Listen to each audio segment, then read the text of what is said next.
মা এখনো অঙ্ক বোঝে না।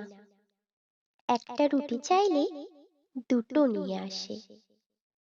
কোথাও যাওয়ার সময় 20 টাকা চাইলে 50 টাকা পকেটে ঢুকিয়ে দেয়। মা ইংরেজিও বোঝে না।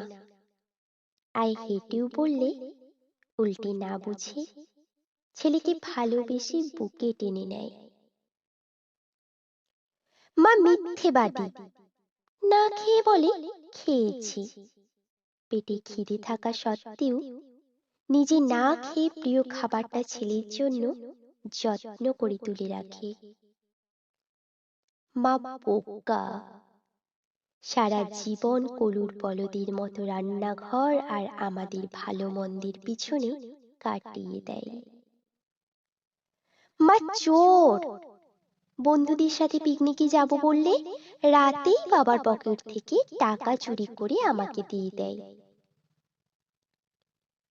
মা নির্লজ্জ, মাকে যতবার বলি আমার জিনিসে যেন হাত না দেয়, তবুও মা নির্লজ্জের মতো আমার এলোমেলো পড়ে থাকা জিনিসগুলো নিজের হাতে গুছিয়ে রাখে।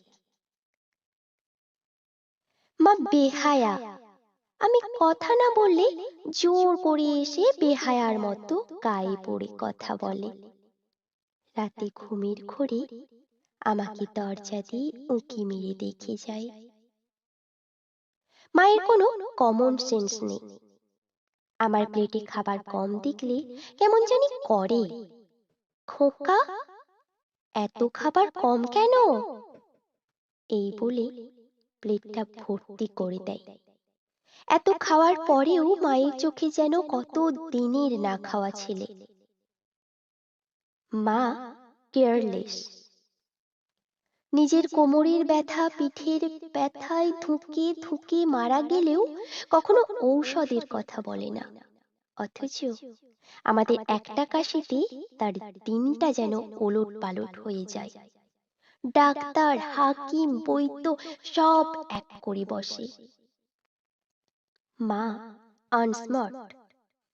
সঞ্জীবের মায়ের মতো করে মা দামি দামি শাড়ি পরে না, ভ্যানিটি ব্যাগ ঝুলিয়ে স্মার্টফোন হাতে নিয়ে ঘুরতেও যায় না। সারা দিন খালি রান্নাঘর আর আমাদের ভালো মন্দের চিন্তায় পুরানো হয়েই জীবনটা কাটিয়ে দেয়। মা স্বার্থপর, নিজের সন্তান ও স্বামীর জন্য মা দুনিয়ার সব কিছু ত্যাগ করতে পারে। পৃথিবীর সবচেয়ে খারাপ বোধ হয় মা। তাই বুঝি আমরা সন্তানেরা তাদের এত কষ্ট দিই, তবুও তাদের পরিবর্তন হয় না। প্রতিদিন এসব আচরণগুলো বারবার তারা করে। একটু বড় হয়ে গেলেই আমরা তাদের বৃদ্ধাশ্রমে বা জীবন থেকে দূরে রাখি। তবুও তারা বোকার মতো ঠাকুরের কাছে বসে আমাদের মঙ্গলের জন্য প্রার্থনা করে। সারা জীবনটা আমাদের খালি ভালোবাসা দিয়েই যায়, বিনিময়ে দিনে একবার হলেও সন্তানের বুকে আদর করে মা ডাক শুনতে চান। তারা কত নির্বোধ, তাই না? তুমি মা, শুধুই মা।